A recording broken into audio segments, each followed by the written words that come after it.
saudara sekalian berkah dalam.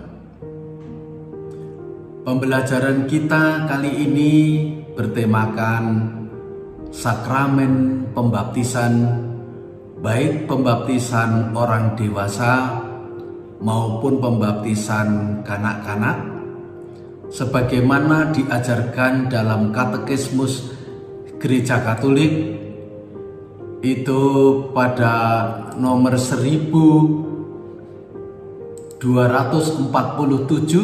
sampai dengan 1252. Marilah kita sejenak mengawali pembelajaran ini dengan mengutip surat Santo Paulus kepada umat di Roma.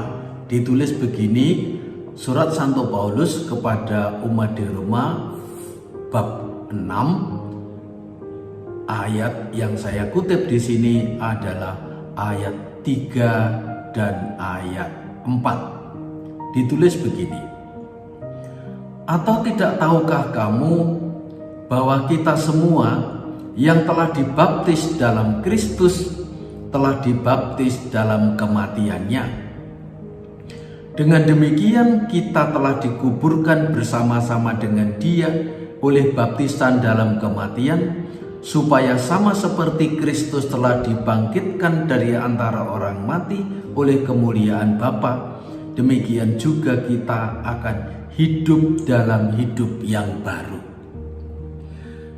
Dari surat Santo Paulus ini kita mendapat inspirasi mengenai makna baptis, yakni hidup yang baru. Hidup yang baru di dalam Kristus. Dan hidup yang baru di dalam Kristus itu, di dalam liturgi Paskah yang lalu, kita perbarui dengan membarui janji baptis, yang intinya itu adalah untuk menolak semua pengaruh jahat yang berasal dari setan, dan kita hidup sebagai anak-anak Allah dalam iman kepada Yesus Kristus, Juru Selamat kita yang telah bangkit mengalahkan kuasa maut. Pembaptisan di dalam Gereja Katolik disebut sakramen inisiasi atau sakramen awal untuk memenuhi hidup yang baru tersebut. Dan sakramen inisiasi itu selain sakramen baptis juga ada penguatan dan ada sakramen Ekaristi seperti yang disebut di dalam Katekismus Gereja Katolik nomor 1247. Dengan demikian, setelah setiap orang dibaptis, dia menghayati atau masuk di dalam kehidupan yang baru dengan cara hidup yang baru yang dijiwai oleh iman kepada Kristus yang sebagai utusan Bapa untuk menjadi juru selamat dan penebus kita.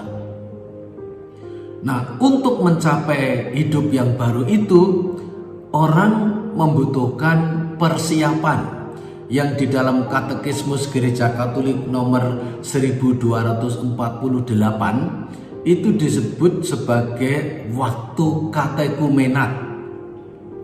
Waktu katekumenat itu sebetulnya adalah waktu ketika setiap orang mencoba untuk baik dari segi pengetahuannya, baik juga dari segi perilaku hidupnya, mulai melatih diri untuk masuk di dalam hidup yang baru itu. Maka di dalam masa katekumenat itu disebut sebagai masa pembinaan dalam hidup Kristiani. Hidup Kristiani yang ditandai dengan hidup doa, kemudian kegiatan-kegiatan menggereja, dalam perayaan-perayaan dan upacara-upacara suci keagamaan, dalam devosi-devosi termasuk devosi doa rosario, devosi kepada Maria lainnya, devosi jalan salib, devosi Santo Santa dan lain sebagainya. Itu menjadi salah satu cara yang harus dilakukan dalam masa pembinaan atau masa katekumenat. Juga di dalam masa katekumenat itu hidup yang baru dilatihkan kepada para katekumen untuk membiasakan diri dengan perayaan-perayaan liturgi, terutama Ekaristi. Tetapi juga tidak ketinggalan di dalam masa katekumenat itu, para calon baptis juga dibiasakan untuk hidup menurut ajaran cinta kasih Allah dan mengamalkannya dalam perilaku yang baik di dalam hidup sehari-hari, entah dalam keluarga, di dalam masyarakat, maupun di dalam gereja. Nah, sebetulnya dengan latihan seperti itu pada Katekismus Gereja Katolik nomor 1249 disebutkan bahwa kalau orang sudah menjalani hidup seperti itu, latihan seperti yang dilakukan oleh para katekumen, maka katekumen itu juga sudah termasuk di dalam keluarga Kristus.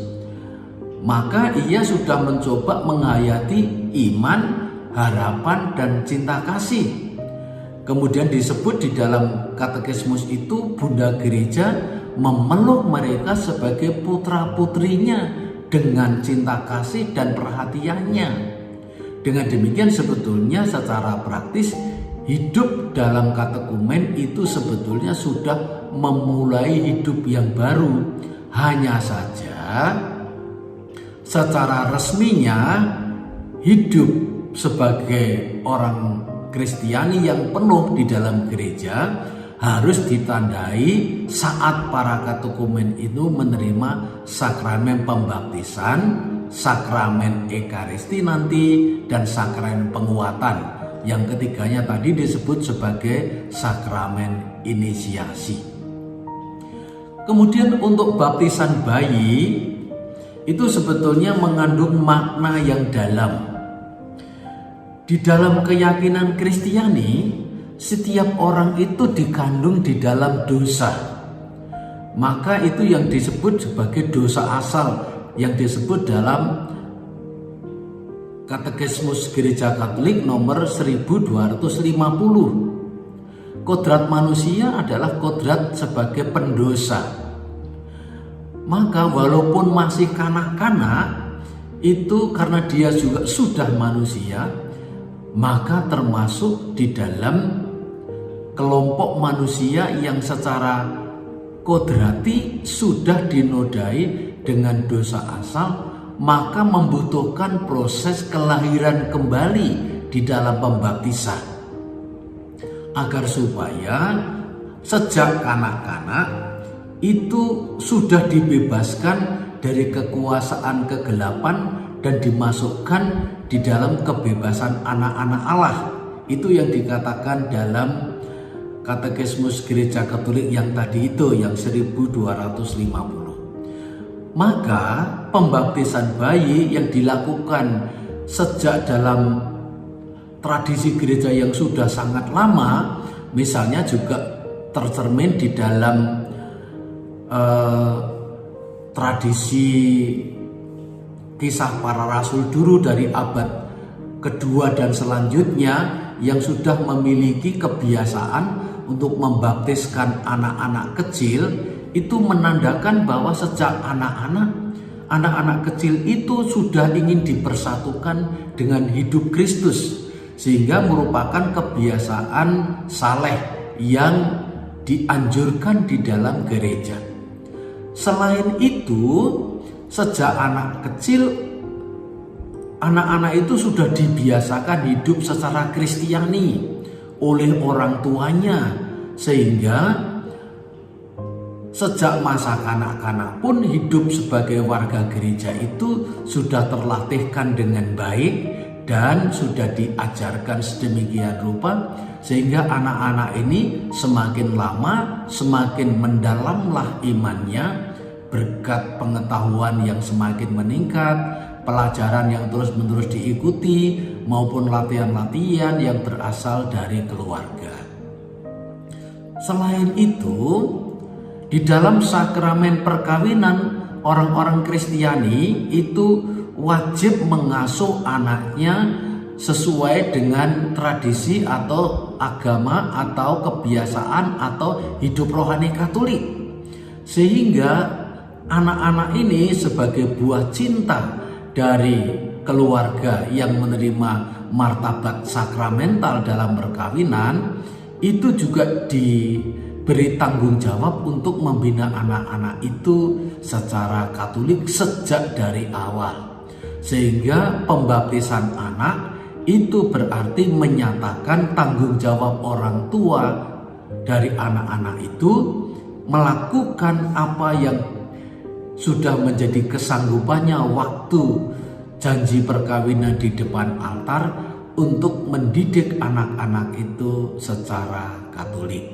Dan dengan demikian pembaptisan anak menjadi tradisi yang baik di dalam gereja kita, maka selalu menjadi peristiwa yang kudus di dalam keluarga. Pembaptisan anak menjadi suatu peristiwa yang penting di dalam hidup Kristiani kita.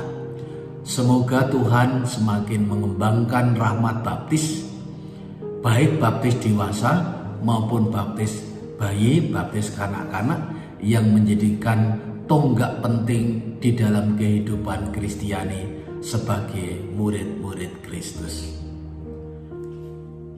Berkata